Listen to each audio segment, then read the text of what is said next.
안녕하십니까. 성기영의 경제쇼 아나운서 성기영입니다. 통계청에 의하면 지난달 취업 경험이 없는 20대 실업자가 4년 3개월 만에 가장 큰 폭으로 증가했다고 합니다. 청년 고용 부진이 장기화하면서 최근에는 취업 경험이 있더라도 1년 이상 일자리를 구하지 못하고 있는 청년 실업자가 증가하는 것도 문제인데요. 그런데 생각해보면 아예 일자리가 없는 것은 아닙니다. 일자리는 많지만 좋은 일자리 또 경력을 쌓을 일자리가 많지 않다 보니 청년들의 실업이 늘어나고 이러다 보니 이른바 그냥 쉰다는 젊은이들이 늘어난다는 건데요. 자, 일자리 양극화 문제가 심각해지는 이유는 무엇인지 알아보고 또 좋은 일자리를 만들기 위해서 무엇이 필요할지 오늘 고민해 보겠습니다. 지난 14일 지방 건설 경기를 살리기 위해서 정부가 지방 중심 건설 투자 보강 방안을 발표했습니다. 기존의 세컨홈 특례를 인구 감소 관심 지역까지 확대하고 또 예비 타당성 조사 대상 기준을 500억 원에서 1,000억 원으로 올리는 방안을 담은 내용인데요. 잠시 후에 정부의 지방 건설 경기 대책 자세히 짚어보고 이번 대책이 지방 부동산 경기를 살리는 데 효과가 있을지도 알아보겠습니다. 이 시간 유튜브로도 함께합니다.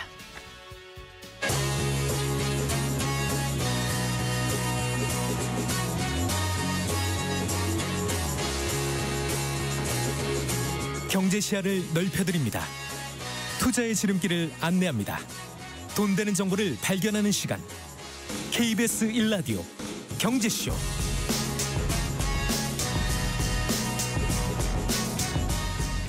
먼저 오늘의 주요 경제 뉴스부터 살펴보겠습니다. 경제 뉴스 브리핑 손석우 경제평론가와 함께합니다. 어서 나오십시오. 네, 안녕하세요. 안녕하세요. 자, 국내 증시 오늘도 하락으로 마감한 거죠. 네, 꽤 큰 폭으로 하락을 했습니다. 코스피는 0.81% 하락했습니다. 3,151.56에 거래를 마쳤고요. 네. 코스닥은 낙폭이 더 컸습니다. 1.26% 하락한 787.96에 각각 거래를 마쳤습니다.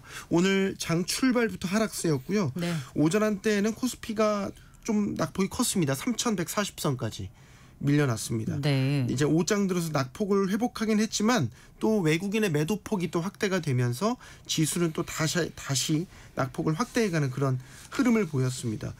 이게 결과를 예측할 수 없는 다양한 국내외 이슈들이 지금 한꺼번에 다 몰려 있어요.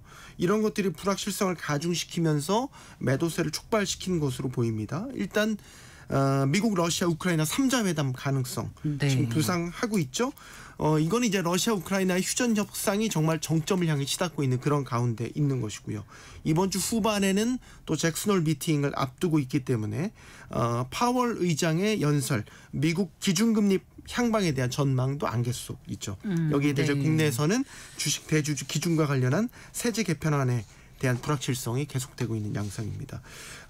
어제 낙폭이 컸던 삼성전자, SK하이닉스가 오늘은 좀 엇갈렸습니다. 장 초반에 회복세를 보였다가 또 장 중에는 낙폭이 커졌다가 삼성전자는 낙폭을 회복을 했고요. 막판에. 네. 하이닉스는 1.68% 하락을 했습니다. 시가총액 상위 종목들도 오늘은 좀 등락이 전반적으로 엇갈렸고요. 오늘 특징주는 원전주. 네, 오늘 큰 폭으로 좀 하락을 했고 미국과의 정상회담을 앞두고 관세 영향권에 들어가 있는 섹터들, 뭐 철강주, 반도체, 조선주, 2차 전지 이런 섹터들이 오늘 전반적으로 부진한 흐름을 보였습니다. 네. 그리고요, 이 주식 대주주 그 양도세 기준과 관련해서 아직 결론이 안 나오고 있어요. 네, 오늘 국회 기획재정위원회 전체 회의가 지금 열리고 있는데 구윤철 경제부총리가 출석했습니다. 오늘 기재부 그 업무 보고가 있었어요. 당연히 양도세 대주주 기준 논란과 관련해서 정부 입장이 언제 결정되느냐라는 질문도 나왔고 여기에 대해서 구 부총리는 현재 여러 가지 상황을 보고 판단할 것이라면서 다양한 의견을 듣고 심사숙고하고 있다 이렇게 이야기를 했습니다. 결론을 못 냈다는 얘기죠. 기재부는 지난달에 양도세 부과 대상인 대주주의 종목단 주식 보유의 기준을 현행 50억 원에서 10억 원으로 강화하는 내용의 세제 개편안을 내놨고 투자자들의 반발에 부딪혔고 또 증시부양이라는 새 정부의 이 정책 방향 취지와 맞지 않는다는 지적이 잇따라 나오자 재검토에 들어간 상태인데 더불어민주당은 50억 원 기준을 그대로 유지하자는 취지의 의견을 현재 정부에 전달한 상태입니다. 그런데 오늘 국회 업무보고에 대주주 양도세 기준과 관련된 내용이 포함되지 않았어요. 그래서 시장에서 한때 현행 기준이 50억 원 유지하는 쪽에 무게를 두고 있는 것 아니냐 이런 관측도 나오기도 했는데 결론이 나지 않았다고 일단 국무총리가 입장을 내놨기 때문에 네. 그만큼 지금 시장에서 오락가락 혼선이다 이렇게 보시면 되겠습니다. 이건 또 뭔가요? 금융당국이 가상자산 대여 서비스를 중단하는 초강수를 뒀다고요? 이게 이제 가상자산 대여 서비스, 랜딩 서비스라고도 하거든요. 그러니까 가상자산 예치금을 담보로 이용자들에게 실제 가상자산을 대여를 해주는 겁니다. 그럼 그 이용자는 이 코인을 빌린 거를 미리 파는 거죠. 그래서 나중에 가격이 더 떨어지면 네. 이거를 다시 사들이는 이런 네. 전략을 굳이 공매도 해요. 그러네요. 네. 이게 그리고 레버리지도 적용이 돼요. 4배까지도 할 수 있어요. 4배. 네. 예. 그러니까 최근 가상자산 시장의 유동성이 상당히 많이 몰렸지 않습니까? 그러다 보니까 거래가 활성화됐고 거래소들이 이 대여 서비스를 경쟁적으로 뛰어들었단 말이죠. 그래서 이용자들의 피해가 끊이지 않았어요. 예를 들면 포지션 잘못 결정한 투자자들은 빌렸다가 나중에 예상 외로 코인 가격이 오르게 되면 아시겠지만 공매도는 코인 가격이 오르게 되면 손해를 네. 보지 않습니까? 네. 그래서 강제 청산되는 이런 투자자들이나 금액들이 상당히 많이 나왔고 네. 그리고 이게 법적으로 불확실성이 조금 있어요. 이게 이제 불법과 합법의 이 애매모호한 상태이기 때문에 금융당국이 몇 차례 경고를 했단 말이죠. 그래서 네. 자제를 해라 했는데 거래소들이 말을 듣지 않고 경쟁적으로 이 대여 서비스를 하니까 네. 결국 가이드라인 나올 때까지 신규 영업 중단해라 행정 지도를 네. 여기에 부과하기로 한 겁니다. 말씀드린 대로 당국은 현재 가이드라인을 마련할 때까지는 신규 영업 자체는 금지를 했습니다. 네. 그리고 이제 국민연금 얘기 좀 해볼까요? 그 이제 일정 소득이 있으면 연금을 일부 좀 깎는 그런 감액 제도가 있지 않습니까? 네, 그렇습니다. 근데 이 감액 기준이 좀 완화된다면서요? 네, 이제 최근 정부가 국정과제 이행 계획을 발표를 했는데 여기에 이제 국민연금 제도 개선에 관한 방안이 담겨 있어요. 현재는 노령연금 수급자가 소득 활동을 통해서 일정 수준의 소득이 있으면 최대 5년간 절반까지 연금을 깎이게 됩니다. 이 감액 기준은 최근 3년간 국민연금 전체 가입자의 평균 소득을 토대로 정해지고 네. 이게 올해 기준으로는 308만 9,062원입니다. 이게 수급자가 이 기준을 초과하는 소득이 있으면 이제 연금을 깎이게 네. 되는 거죠. 그래서 예를 퇴직하시더라도 재취업 같은 걸 소득이 있을 수 있잖아요. 근데 이제 연금이 이렇게 해서 깎인 수급자는 이제 많이 늘었어요. 2019년에는 이런 분들이 8만 9,800여 명이었는데 네. 작년에는 13만 7천여 명까지 늘었어요. 52% 증가했고요. 연금 삭감 총액도 2023년 2,167억 7,800만 원에서 작년에는 2,429억 7천만 원까지 늘었습니다. 네.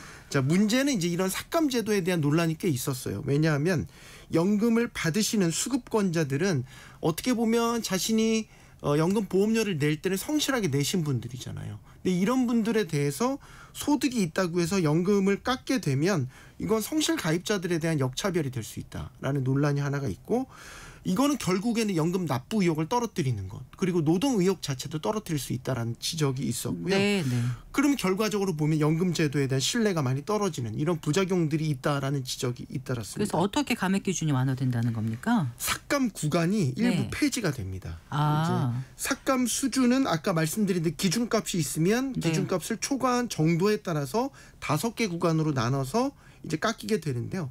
낮은 단계는 이제 100만 원 미만, 초과한 금액이 100만 원 미만일 때는 이건 1구간이고요. 네. 100만 원에서 200만 원 미만일 경우는 2구간이 있고 3, 4, 5단계 이렇게 구간별로 나뉘는데 1구간과 2구간이 이제 폐지가 어허. 되는 겁니다. 네. 그래서 이 폐지된 걸 감안하면은 내년부터는 이제 월 소득이 509만 9,062원 미만이면 네. 연금이 삭감되지가 않습니다.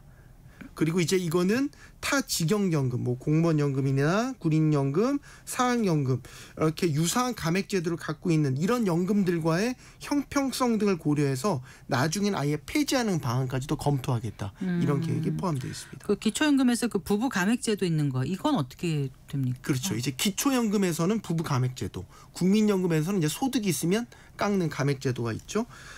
현재 부부가 모두 기초연금을 받으시는 수급권자의 경우에는요. 각각의 기초연금액에서 20%를 감액해서 지급을 합니다. 그런데 네. 이 부부 감액도 내후년부터 내년부터는 아니고 내후년부터 단계적으로 축소할 방침입니다. 그래서 소득 하위 40% 수급권자를 대상으로는 2027년에는 15%로 네. 2030년에는 10%만 감액하도록 이렇게 감액폭을 축소하는 방안을 검토 중이고요. 네. 이 같은 감액제도 개선 방안은 이제 연금개혁특별위원회 논의를 거쳐서 내년 중에 기초연금법을 개정을 하고 내후년 1월부터 감액 수준을 축소할 계획입니다. 네. 이거 하나 더 여쭤볼게요. 그 원전 수출과 관련해서요. 그 이제 미국 그 웨스팅하우스와 맺은 지식재산권 합의문 내용이 공개됐는데 네. 이 얘기 좀 해주실까요? 예, 이제 미국 원전 기업이죠. 웨스팅하우스가 우리나라의 원전 기술을 최초로 제공한 곳입니다.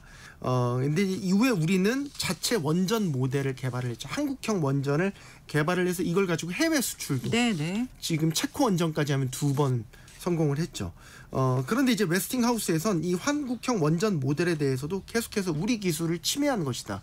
이런 주장을 해왔고 당연히 이번에 체코 원전을 수주하는 과정에서도 이 웨스팅하우스가 각종 소송을 하고 또 국제기관에 제소를 하는 이런 식으로 지속적인 문제 제기를 해온 거죠. 네. 그래서 이제 계속 이렇게 다투다가 이 같은 분쟁의 종결을 지은 게 올해 1월이었습니다.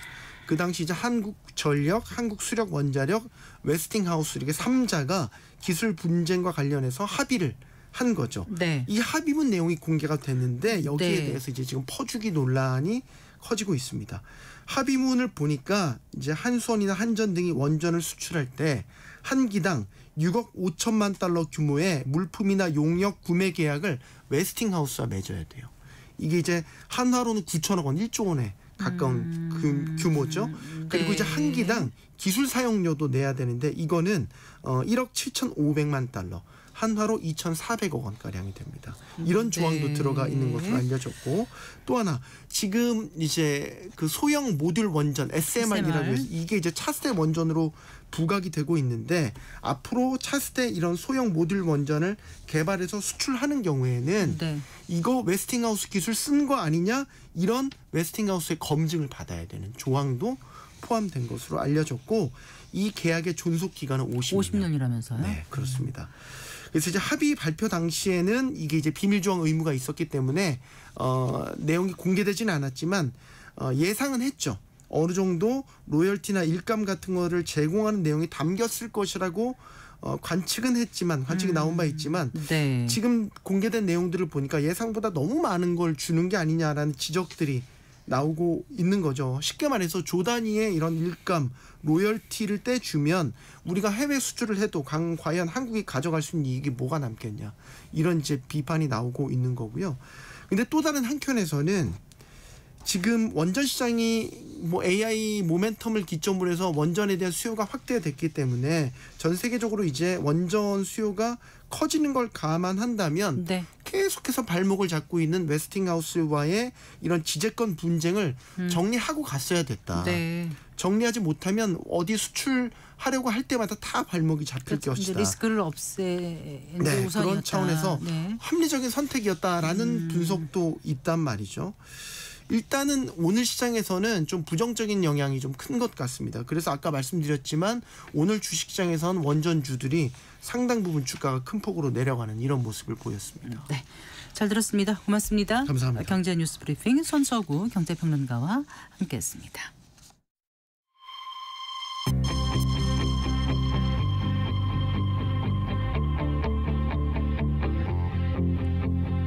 경제 전문가의 원포인트 레슨.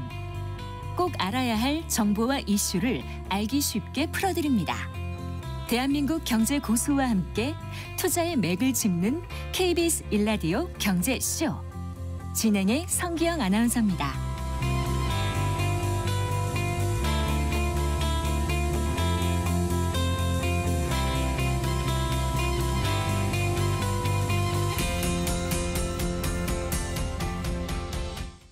4시 19분입니다. 지난 6월이었던가요? 지난 6월 새 정부가 출범하면서 이제 한 인터넷 서점에서 그 새 대통령에게 권하고 싶은 책을 독자 3,000명으로부터 추천을 받았습니다. 그런데 그 작가 한강의 유명한 책과 함께 한 신간이 4위로 꼽혀서 눈길을 끌었는데요. 왜 좋은 일자리는 늘 부족한가라는 제목의 따끈따끈한 신간이었습니다.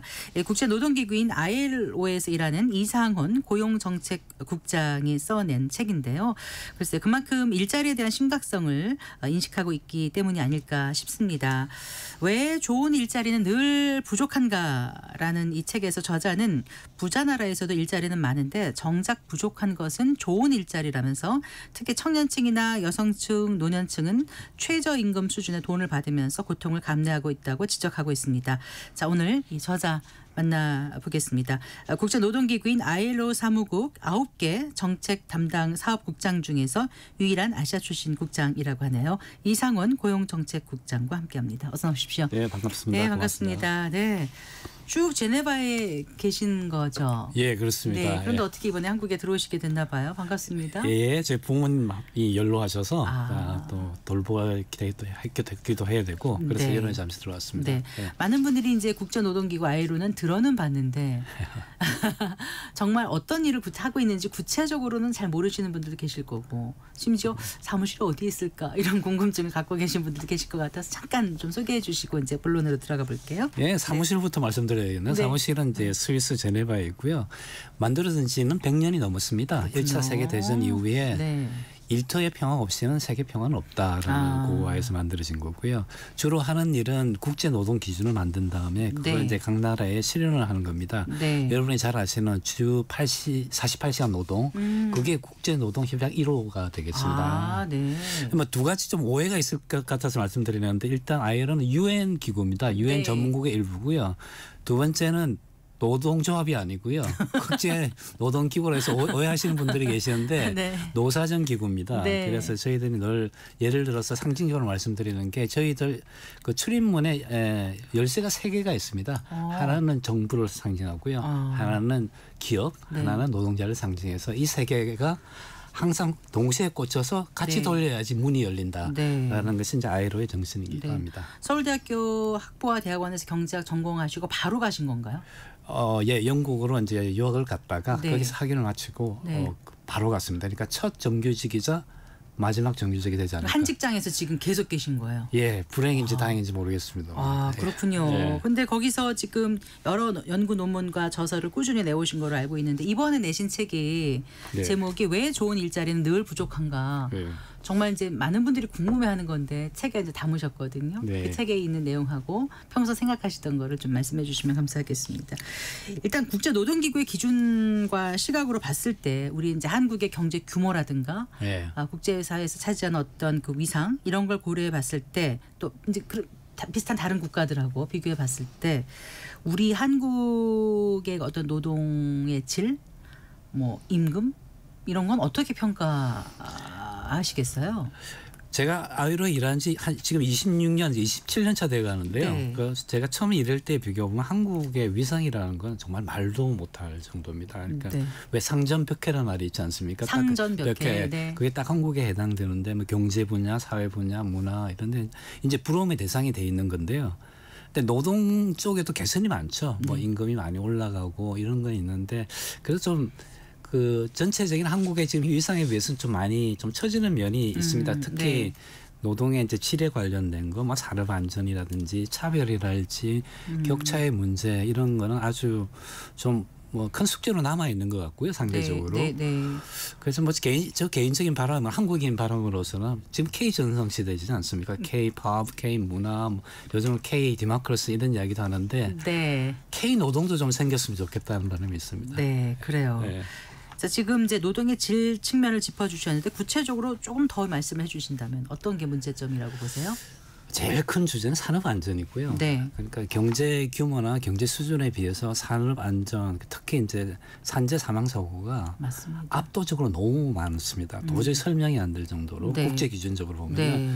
그다음에 뭐 장시간 노동 문제 아직 좀 남아 있고요. 그다음에 네. 고용 안정성 뭐 이런 게 있는데, 네. 그런데 이게 무엇보다 제가 조금 더 걱정하는 건 이제 차별하고 격차의 문제인데 이런 네. 문제가 있긴 한데. 이런 문제가 특정한 그룹에만 너무 집중돼 있는 거죠. 뭐 예를 들어서 한쪽 편에서는 경직성을 걱정하시는 분도 있는데 또 다른 한쪽을 보면 굉장히 노동시장이 유연하거든요. 네. 이게 너무 분리가 돼 있다 보니까 아하, 어느 네. 한쪽을 보고 이야기하는 게 의미가 없고 한국 노동시장은 어떤 의미에서 평균이라는 게 별로 의미가 없을 정도로 차별과 격차가 좀 중요한 문제가 돼 있다라는 게 좀 걱정이고요. 네. 마지막 하나 이주 노동자가 많이 늘어나고 있는데 여기에 네. 대해서 조금 큰 대책이 지금 없는 거 아니냐, 통합적인 대책이 없어서 네. 조금 걱정입니다. 그런 면에서. 알겠습니다. 네. 일단 그 왜 좋은 일자리는 늘 부족한가? 라는 게 제 제목이잖아요. 근데 일단 이 얘기를 하려면 좋은 일자리를 뭐라고 보시는지 그 개념 정의부터 좀 말씀해 주세요.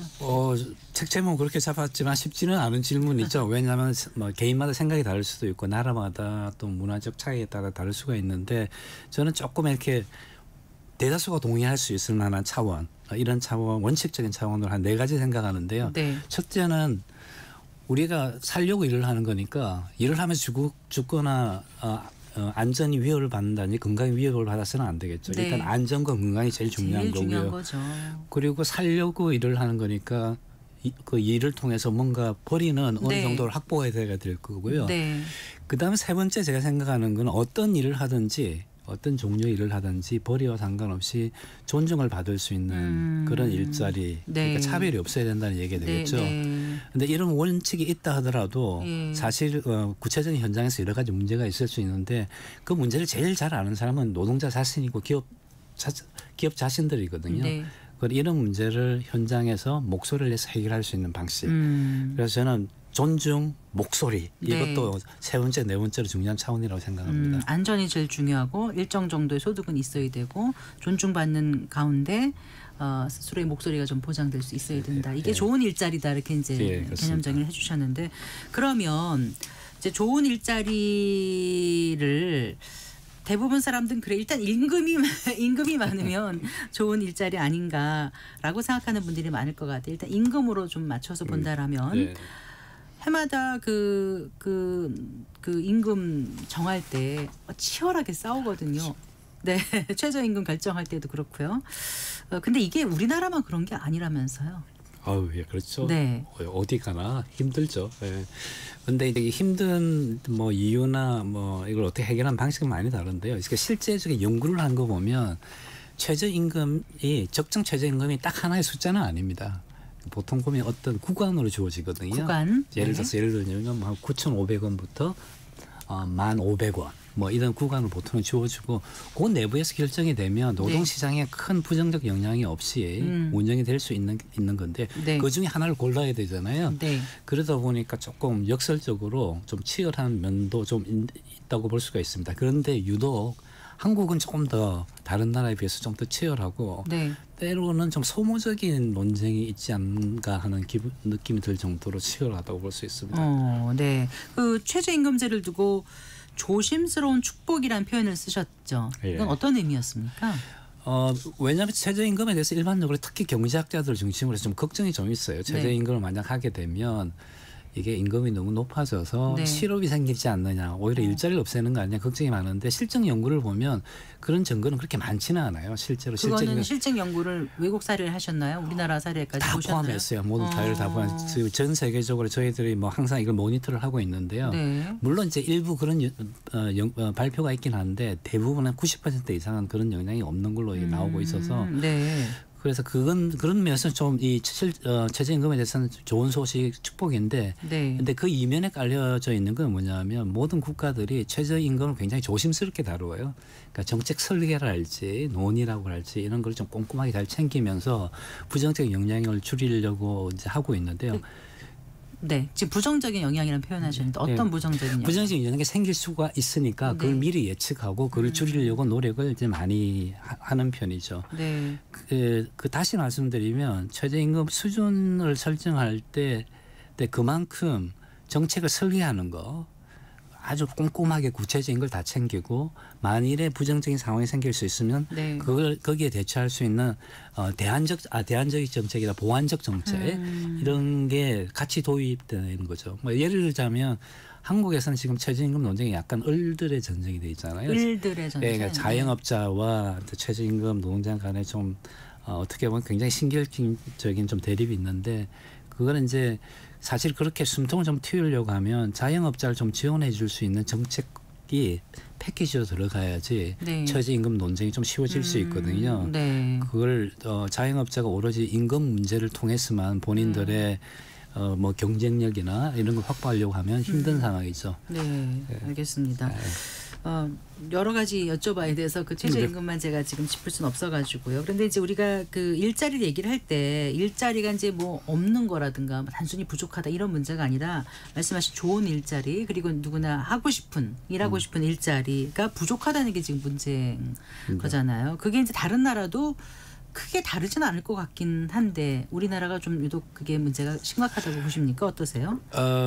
한국이 다른 나라에 비해서 저희들 저임금 노동자라고 보통 표현하는데요. 네, 보통 이제 평균 임금의 한 3분의 2 정도 네. 이하를 받는 계층을 이야기하는데 한국이 좀 유독 많습니다. 근데 그만큼 최저임금에 영향을 받는 사람들이 많고 저임금이 좀 심각한 건데 이게 이제 한국에서 흔히 이야기하는 노동시장의 계층화, 위계화 뭐 이런 영향과 많이 관련되어 있고요. 뭐 많이들 이야기하시는 뭐 정규직과 비정규직의 차이 뭐 이런 네. 것과도 많이 관련되어 있죠. 네. 그러니까 보편적인 문제인데 한국이 좀 더 심각하다 뭐 이렇게 이야기할 수 있을 것 이걸 같습니다. 어떻게 풀어야 될까요? 그러니까 좋은 일자리를 만들어내야 된다는 건데 네. 어떻게 만들어내죠?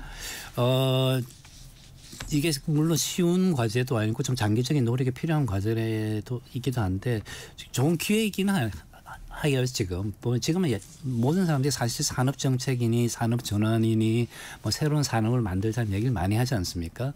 그런데 그렇게 하면 그걸 통해서 사실 좋은 일자리를 만들 수 있는 기회가 되게 많은데요. 네. 그런데 전 세계적으로 보면 이런 그와 관련된 투자 네. 이런 걸 어떻게 설계하고 집행하느냐에 따라 네. 일자리가 어떤 일자리가 만들어질지 얼마나 만들어질지가 많이 달라집니다. 네. 그래서 이런 산업 정책이나 뭐 이런 걸 할 때 좀 더 좋은 일자리를 만드는 걸 아주 중요한 축으로 삼아서 네. 좀 꼼꼼하게 정책을 만들게 되고 그 노동자도 훈련도 많이 시키고 네. 숙련도 갖추게 해서 일자리 기회가 나오면 놓치지 않고 잡을 수 있도록 이렇게 하는 좀 이 전체적이고 종합적인 접근이 좀 많이 필요하죠. 사실 기업들도 훈련 투자에 많은 이제 훈련 투자를 해야 되는데 그것보다 숙련된 노동력을 구하는 데 더 치중을 하고 있어서 장기적으로 그게 안 되는 것 같아요. 예, 약간 아이러니한 면도 있는 게요. 지금 네. 4차 산업혁명이라고 그래서 막 그 숙련이 필요하다고 많이들 이야기도 하시지 않습니까? 지난 한 15년 가까이 했는데요. 네.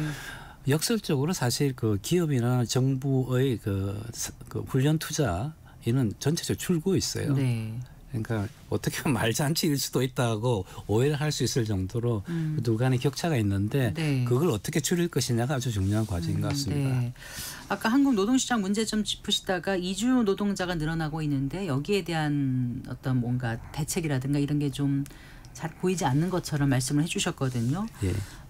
사실 지금도 농촌이나 건설 현장 같은 경우에는 뭐 중소기업 같은 데서 일손은 부족한데 이걸 메꿔주는 사람들이 지금 이주 노동자들이 많지 않습니까? 그런데 앞으로 저출산 고령화가 되면 내국인들만으로는 이 일자리를 지켜낼 수 없을 것 같고 그럼 결국은 이제 이민 정책이라든가 이주 노동자 에 대한 어떤 전향적인 좀 태도가 있어야 될 것 같다는 논의가 계속 나오고 있는데요. 어떻게 좀 제시를 해주고 싶으세요? 이 문제는요. 뭐 서두에 조금 말씀드렸는데 저는 조금 많이 아쉽게 생각을 하고 있습니다. 네. 왜냐하면 굉장히 긴박한 주제고 중요한 주제인데 조금 늦게 움직이는 게 아니냐 이런 생각이 있습니다. 그러니까 인구 구조 이렇게 분석을 해보면요. 이주 노동자 확대는 거의 불가피하고요. 여기에 무슨 여성 인력을 늘린다, 고령층을 늘린다 해도 한계가 있고요. 네. 출생률을 다시 높인다 하더라도 그거는 20년 이후의 일이니까 네. 당장 이렇게 효과가 있는 일은 아닌데요. 지금 제가 통계를 보면 이미 농촌 이 도시 외곽 공단 지역에서 시작해서 이미 이주도 농자들이 도시로 진출하고 있거든요. 네. 서비스도 많이 진출하고 네, 있고 네. 거기서 생기는 어떤 갈등의 문제는 예전에 필리핀 가사 노무미 네. 살 때 좀 상징적으로 드러난 것 같아요. 그래서 앞으로는 이게 불법 합법에 있는 문제가 아니라 예. 우리가 필요한 인력을 데려와서 우리하고 같이 살면서 일을 해야 되는 건데 네. 그 얘기는 무슨 얘기냐면 좀 체계적이고 좀 통합적인 정책이 좀 필요한 것 같습니다. 이게 만약에 이 문제가 해결이 안 되면 내국인 일자리는 어려워지고요. 청년 일자리는 계속 어려워지는데 이주 노동자만 계속 들어오는 그런 상황이 벌어지면 네. 다른 나라에서 보시면 잘 아시겠지만 그게 사실 사회 정치적 갈등에 뭐 굉장히 중요한 반이민 거죠. 나오고 뭐, 네. 그래서 조금 빨리 움직였으면 좋지 않을까 하는 아쉬움이 있습니다. 네. 정치권에서 좀 논의했으면 좋겠고요. 어쨌든 지금이라도 서둘러야 되는 거잖아요. 예, 좀 네. 그리고 아까 그 안전한 직장 일터가 돼야 된다고 말씀하셨는데 산재가 심각하다고 또 얘기해 주셨고요. 이 어떻게 좀 산재를 재해율을 좀 많이 떨어뜨릴 수 있을지 정말 고민됩니다. 지금 대통령도 이걸 없애야 되겠다고 이제 특별히 강조하고 나선 상황인데 가능할까요? 왜 가능하죠? 예, 지금 여건은 다 갖춰져 있는 것 같고요. 네. 한국 경제 수준을 봐서는 경제적 이유는 아니고요. 네. 그리고 법과 제도의 문제도 아닌 것 같아요. 물론 부족한 점이 있는데 다른 나라에 비해서만 딱히 나쁘다고 할 수는 좀 없거든요. 그런데 결국은 법과 제도가 예, 그렇게 나쁘다고 할 수는 없습니다. 예. 물론 이제 여러 가지 허점들이 있는데 그건 채워 나가면 되는 건데 이게 지금 현재 아주 많은 산업재해가 나올 정도의 법과 제도는 아닌 건데 결국은 저는 사회 정치적 의지 부족이 좀 중요한 이유라고 보고요. 이걸 기반으로 해서 조금 표현 어떨지 모르겠지만 고래 심줄 같이 좀 지속적으로 노력을 해야 된다고 좀 생각합니다. 네. 제일 중요한 거는 산업 재해의 어떤 절대적인 빈도도 중요하지만요. 이게 사실 분배되는 게 더 문제거든요. 자꾸 이런 게 외주화되는 바람에 네.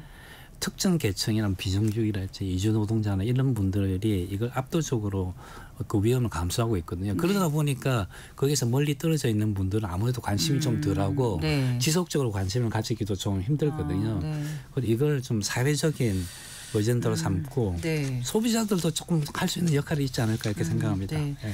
사실 이렇게 너무 좋은 내용이 담긴 책을 주마간 성격으로 띄엄띄엄 여쭤보게 돼서 좀 굉장히 아쉽다는 생각이 드는데 한 사례는 좀 확실히 좀 소개를 해주세요. 그 마리엔탈 일자리 사업이요? 이거 어떤 겁니까? 오스트리아에서. 오스트리아에는 굉장히 작은 마을인데요. 예. 그 마리엔탈이라고 하는데 이 마을이 여러 차례 대량 실업을 겪었어요. 그런데 그 대량 실업을 겪으면서 네. 이게 개인이나 가족이나 마을이나 전체적인 공동체에 미치는 영향, 참혹한 영향을 이렇게 봤어요. 그게 언제였는데 대량 실업이요? 저기 2차 대전 중 그 전후의 수도 있고요. 그 네. 이후에 전후에도 여러 차례 경험이 있으니까 네. 일자리가 없다는 게 개인이나 마을의 공동체의 어떤 의미, 단순히 소득이 없다 이런 의미의 이상이라는 걸 알게 된 거죠. 네. 그래서 마을 전체가 나서서 일자리가 없는 사람한테 일자리를 만들어줘요. 그래서 이 기업이나 마을 전체에 어떤 일이 필요한지 수요를 파악한 다음에 네. 실직자하고 연결시켜주고 훈련도 하고 네. 지속적이고 전문적인 고용을 하도록 해주거든요. 네. 최근에 평가를 이건 이제 일자리 보장 사업이라고 그렇게 하는데요. 이걸 평가를 해보니까 뭐 만족도가 당연히 높죠. 그 마을 전체 주민들이나 실직자들의 만족도가 높고 또 신기한 게 비용도 절감이 됩니다. 왜냐하면 실업급여를 주는 것보다는 네. 일자리를 만들어서 일을 시키는 것이 오히려 비용상으로는 더 이익이다. 그러니까 일자리를 흔히 말하는 공공 일자리 같은 걸 마련한 건가요? 공공 일자리일 수도 있고 기업들이 일자리를 만드는 걸 지원해 주는 것도 네, 있고요. 그러니까 네. 양쪽에서 그 실직자의 기술이나 숙련 이런 걸 봐가면서 맞춰서 일자리를 만드는 거죠. 그게 이제 한참 전의 일인데 지금 우리가 살고 있는 한국 사회에서도 유효한 거라고 보세요? 마리엔탈 이 사업은 지금도 하고 있습니다. 어디 마리엔탈에서? 예, 계속 지금 계속 하고 있어요? 예, 이번 평가는 지금 말씀드린 결과는 작년에 네. 평가한 결과고요. 네. 계속적인 마을의 프로그램에서 유지를 하고 있죠. 예. 우리도 이런 게 가능하다고 보시나요? 불가능하지는 않겠죠. 그런데 여러 가지 여건이 마련돼야 될 것 같고요. 여러 가지 전제가 있는데 이때까지 말씀드린 것 외에도 일자리에 좀 그 지역 그 위치도 되게 중요하거든요. 우리는 대충 보통 그런 생각 많이 하잖아요. 일자리가 만들어지면 사람이 가야 된다 그게. 네네. 그렇게 했던 게 사실 세계화 이게 관련돼서 굉장히 강력한 논리였는데 이제는 약간 세계화의 반성 이런 걸 통해서 어떤 이야기를 하냐면 사람이 있는 곳에 일자리를 만들어야 된다는 이런 접근법이 많거든요. 그러니까 네. 그러니까 이거 지역 개발의 문제일 수도 있고 균형 발전의 문제일 수도 있는데 그 지역에 필요한 여러 가지 일자리 네.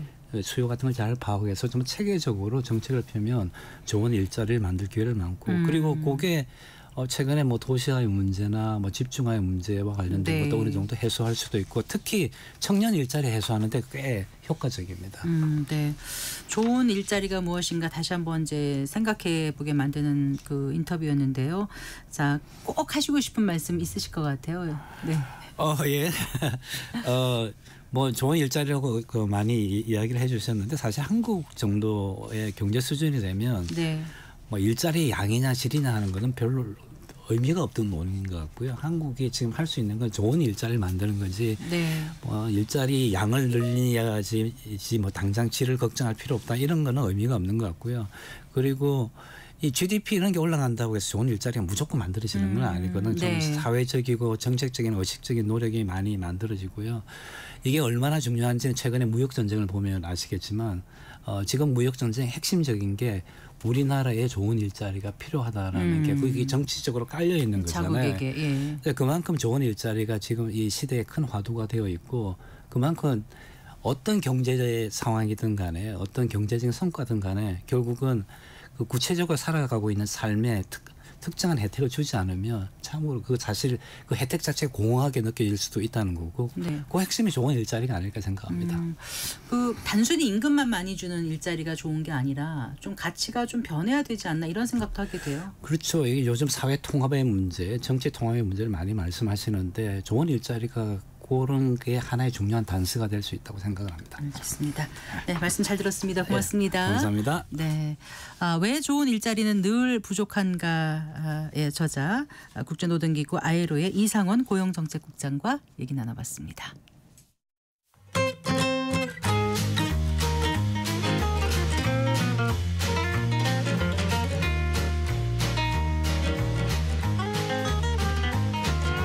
경제 맛집 투자 핫플. 지금은 돈 벌기 딱 좋은 시간. KBS 1라디오 경제쇼.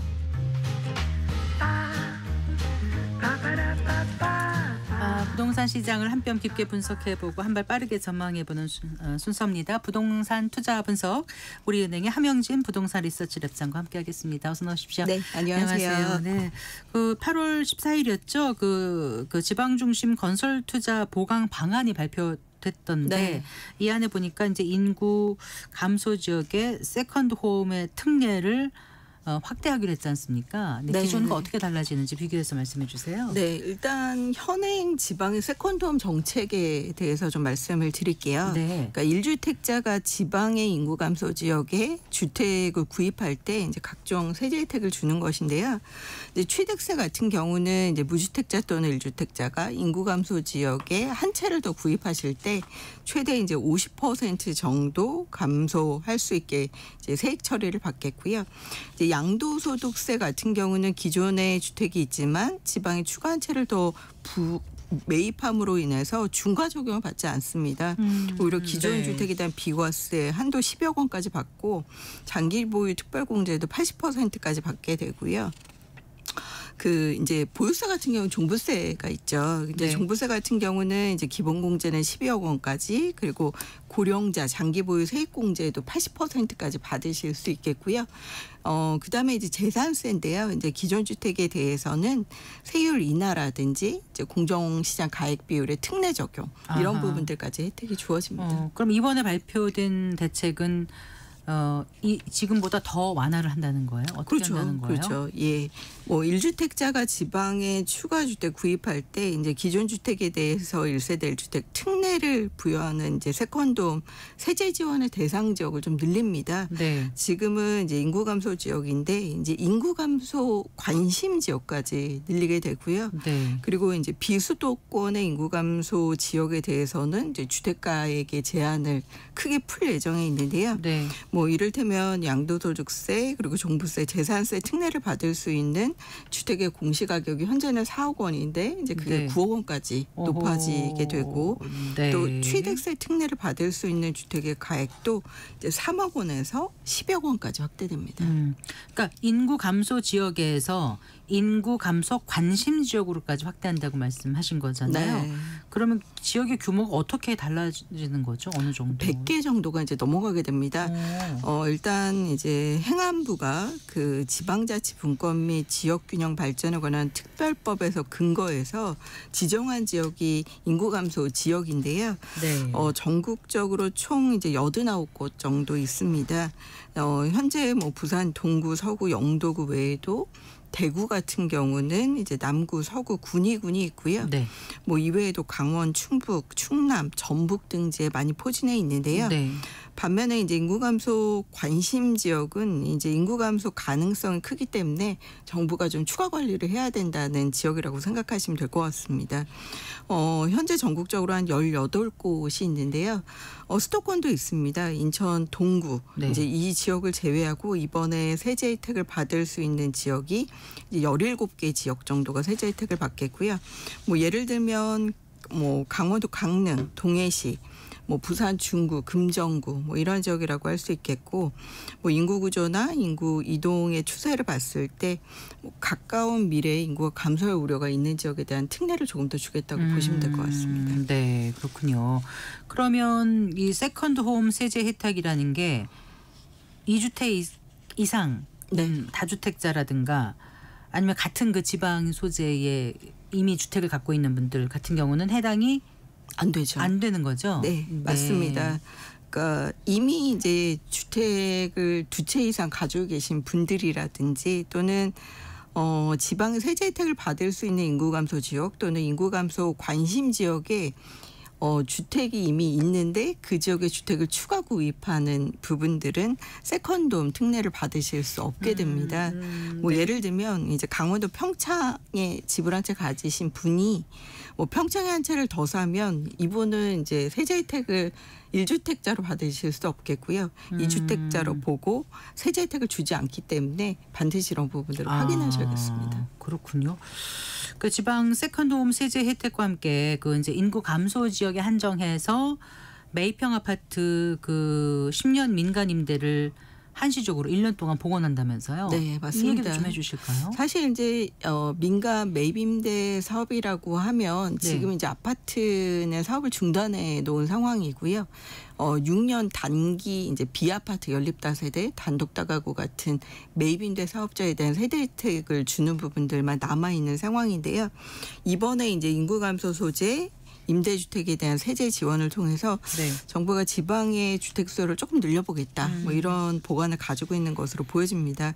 그래서 관련 제도는 사실 이제 이게 다주택자 투기를 좀 부양한다. 뭐 그다음에 세금 회피 수단으로 다주택자가 악용한다. 뭐 이런 지적이 있었기 때문에 네. 폐지는 2020년에 됐었어요. 근데 이 부분을 다시 부활시키겠다는 부분이고요. 뭐 영구 부활은 아니고 1년 한시 복원입니다. 네.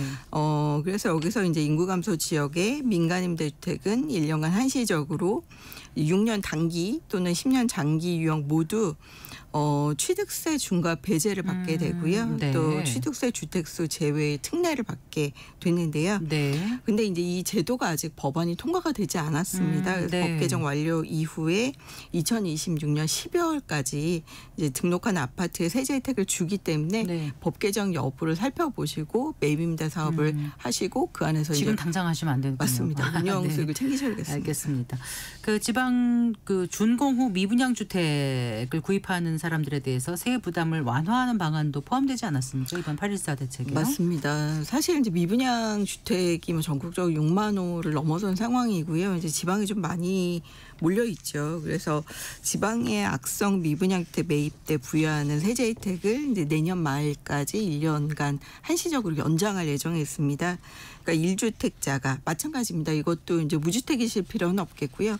기존의 주택을 한 채 가지고 계신 분이 지방의 전용면적 85제곱미터 그리고 취득가액 6억 원 이하의 이제 이미 입주를 한 준공후 미분양 주택을 사면요. 1세대 1주택 세제 특례를 적용받으실 수 있는 것인데요. 네. 네. 그러니까 추가로 매입하는 주택은 이제 주택세에서 빠지는 거라고 보시면 되겠습니다. 뭐 양도세, 종부세 중과 시, 지방 소재, 중공업 미분양 주택은 사실상 뭐 소유주택에서 제외되니까 세금 부담이 굉장히 경감되죠. 그래서 1년간 한시적으로 취득세를 뭐 50% 감면을 해주고요. 취득세 중과도 배제하기로 했는데 이게 법인이 매입하시면 되지는 않고요. 개인이 매입할 때 혜택을 받으실 수 있겠습니다. 네. 자, 어떻습니까? 그 요즘 지방 주택 시장 분위기를 보면 이런 대책들이 좀 효과가 있을까요? 사실 이제 지방에 쌓여 있는 미분양 아파트만, 그러니까 전국 미분양 6만 호 중 5만 호 정도가 지방에 쌓여 있으니까 네. 대부분의 미분양이 지금 지방에 몰려 있고요. 이 중에 이제 불거진 집이라고 얘기하는 중공업 미분양 2만 2천 호가 지방에 넘게 쌓여 있는 상황입니다. 뭐 서울 지역은 사실 집값이 너무 많이 오르고 비싸서 문제인데 지방주택 시장은 뭐 올해 들어서만 아파트 매매가가 한 1.22% 빠졌고요.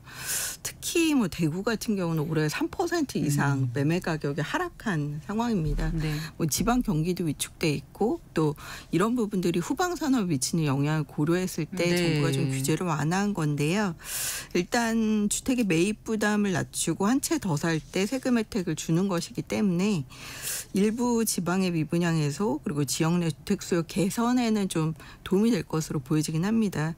다만 요즘에 이제 인구가 계속 줄고 있기는 하잖아요. 그리고 이제 요즘 주택 수요를 보면 수도권 위주의 상급지 갈아타기, 뭐 똘똘한 안채 이런 부분이 워낙 강한 편이기 때문에 뭐 큰 폭의 주택 시장 경기 활성화는 조금 제한적이라고 보여지고요. 그렇기 때문에 정부가 조금 더 전향적으로 지역 균형 발전, 뭐 메가시티, 뭐 요즘에 이제 5극 3특 얘기도 네, 많이 네. 하는데 이런 부분과 관련돼서 속도를 낼 필요는 있을 것으로 보여집니다. 네. 자, 그 수도권 아파트 분양 단지 중에서 이달 말에 수요자 관심을 끌만한 곳이 있다면서요? 네, 이제 오늘 입주자 모집 공고가 났는데요. 네. 그 서울 송파구 잠실동의 잠실 르엘이 이제 미성 크로바 아파트를 재건축하는 아파트입니다. 네. 단지 규모가 1,865세대 정도 되고요. 전용 면적 45에서 74제곱미터 216가구 정도를 일반 분양하는데요. 분양가 상한제가 적용돼서 일반 분양 가격이 이제 평당 한 6,100만 원 정도입니다. 네. 확실히 기존 주택보다는 조금 낮은 가격이라고 할 수는 있겠고요. 뭐 이걸 낮다고 하기에는 그러니까요. 좀 어렵긴 하지만 네. 네. 그리고 사실 올해 2월에 강남권에서 분양한 서초 레미안 원페릴라 이후에 거의 이제 6개월 만에 공급이 되는 단지이기 때문에 네. 수요자의 기대가 좀 높은 편이고요. 다만 이 단지가 내년 1월에 입주하는 후분양 단지입니다. 아이고, 그렇군요. 그렇기 때문에 이제 중도금, 잔금까지의 시간이 굉장히 짧죠. 그래서 자금 마련에 좀 신경을 쓰실 필요는 있겠습니다. 그리고 또 경기도 그 과천시에서 분양하는 아파트 물량도 관심 갖는 분들이 많으신 것 같은데요. 네, 이번에 이제 과천은 주암동에서 공급하는 물량이 민영 물량 그리고 공공 신혼희망타운 두 가지가 있는데요. 일단 DH 아델스타가 8월 25일에 청약을 시작합니다. 네. 그 주암 장군마을에서 조성되는 단지고요. 348가구에 전용면적 59에서 84제곱미터 정도인데요.